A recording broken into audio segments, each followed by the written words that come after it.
Duncan's rolling his eyes at me because I said the flu shot made me barfy. Yeah, what do you want from a doctor? You'll be fine, you'll be fine. Dr. Duncan Millar joining us.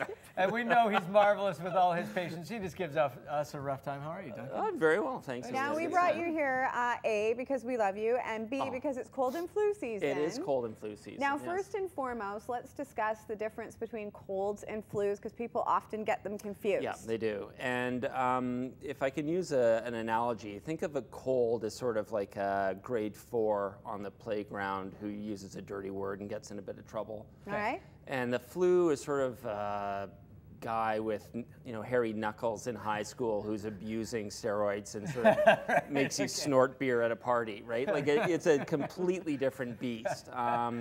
They both can cause fevers, but flu, you're down and out, high fever, headache, muscle pain. It's funny because it had been years, about 4 years ago I got the flu, and it had been a solid decade since I had had it. Yeah. And I thought in my mind, a couple times when I got really sick and had a cold, I thought, I've got the flu. Yeah, I had the flu. When you have the flu, I knew, I couldn't move. You feel like death warmed over, sort of a tepid death. Yeah. So like tepid death, but let's talk about the other symptoms of the flu. Yeah, so it's really headache, muscle pain, like, you're cramming to look like Kessler in that photo, like you've been working out, to get buff. Your whole body. You're just total muscle ache, the high fever. You may get some GI symptoms, but cough, shortness of breath.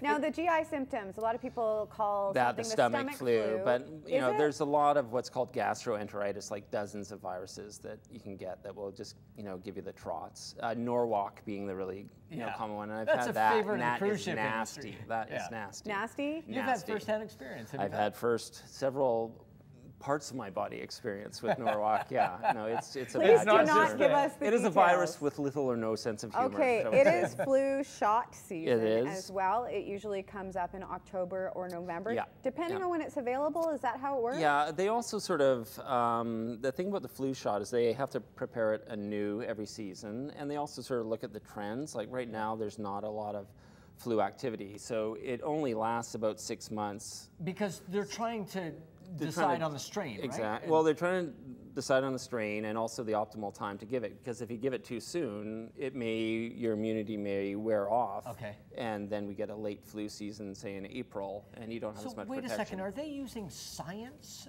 to investigate all this? There's this funky thing called science. Right, so they're not just guessing, which is what it's not by guessing, by golly. But I've heard it said, right? I mean, there's all these things out there when it comes to immunization especially, but with the flu, and you always hear the word guess when they're talking about what strain. What they do is they have the strains, the new strains tend to come out, like say from Asia, and it takes a while to come here because it prefers winter temperature climate. So they have sentinel physicians all over the world, and then this ramshackle organization called the WHO, World Health Organization, they say this is what's coming down the pipeline. So they generate a flu vaccine. So does let's talk about the flu vaccine itself, because there's so many debates about it. As a medical professional, should you get it? I think there's some people, there's absolutely no question they should get it. Like if you're a child between 6 months and 2 years of age, or if you're over 65, or if you care for those people, you should get it.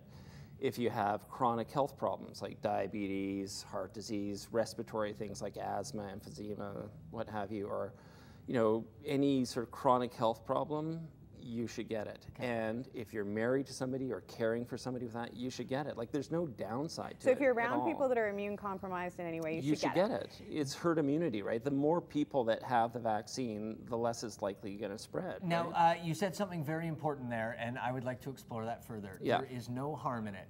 There is no harm in it. People have this idea, and it's been I got the flu shot and I debunked. got sick. And there's a couple things about that. So if they show a serial murderer on television, you know what it looks like. Well, you're not getting murdered by that person, right? Like there's nothing live in the vaccine. And it doesn't weaken your immune system because your immune system is responding to this, stimulus. So they're not giving you the flu with the flu shot. They're not giving you the flu, and you get sick later because you're getting the flu shot at the time of year where bugs are going around anyway, right? Is it possible to make, are there any side effects to the flu shot aside from an achy arm? you're going to get an achy arm. You're going to get an achy arm, and you're going to, curse me when you're sleeping on your left side. Yes, you are. Right. But it's not going to cause you to get an infection. There's nothing in it to cause an infection. And before we started this interview, the three of us were discussing the autism myth. Absolutely debunked. It's been debunked. Totally debunked. And this that was is about with all immunizations. No, that was with MMR, measles, mumps, rubella, and it's been totally debunked. And the fellow who published the paper lost his license. Do you still face that though? I mean, the lasting harm of this junk science, this crap that this guy threw out there into the world, saying that there was a direct link. You must have to face that, and it must get a little frustrating. Yeah, and I usually refer people on to like the Canadian Pediatrics Society website just to look at, reputable information. Reputable information. Science. Go to someone S who word. knows. Not Science. that Duncan isn't reputable. Now there is, I guess, a priority for flu shots usually, or some people given them. Should you make an appointment? Yeah, I think you should. I mean, it's certainly something you should talk about with your family doctor, whether you need it or not. But I think everybody should get it, really. How much does washing hands really play into not passing it around? Washing hands is really essential.